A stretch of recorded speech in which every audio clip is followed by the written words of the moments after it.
Dans les temps les plus difficiles, quand le bateau commence à tanguer, quand nous sommes au cœur de la tempête, quand le mât a été arraché, quand il n'y a plus de voile ni de boussole pour nous diriger, peut-être est-il nécessaire que toi et moi on se rencontre pour de vrai. Pense en toi-même et parle au monde, œuvre en toi-même et change le monde.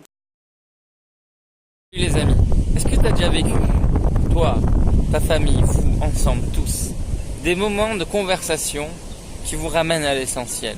C'est ce dont on va parler aujourd'hui. J'étais hier soir chez un ami, un très cher ami ici à l'île Maurice, et il me disait que nous sommes dans une ère particulière dans l'humanité. Et il se trouve que cette ère-là est exprimée dans certaines traditions spirituelles, notamment dans l'hindouisme. On l'appelle l'ère du Kali Yuga. En quoi ça consiste exactement? C'est en quelque sorte que l'être humain, depuis l'aube de l'humanité, a fait des choses avec son ego et a créé du karma.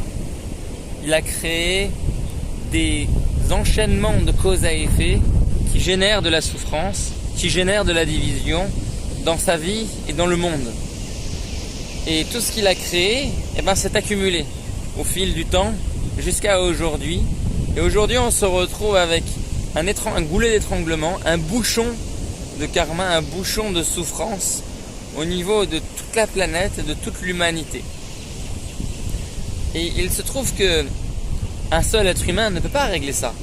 Une collectivité, la pensée collective même de l'humanité, ne peut pas forcément régler ça. Donc, quelle est l'issue dans un monde pareil? Dans les temps les plus difficiles, quand le bateau commence à tanguer, quand nous sommes au cœur de la tempête, quand le mât a été arraché, quand il n'y a plus de voile ni de boussole pour nous diriger, peut-être est-il nécessaire que toi et moi on se rencontre pour de vrai.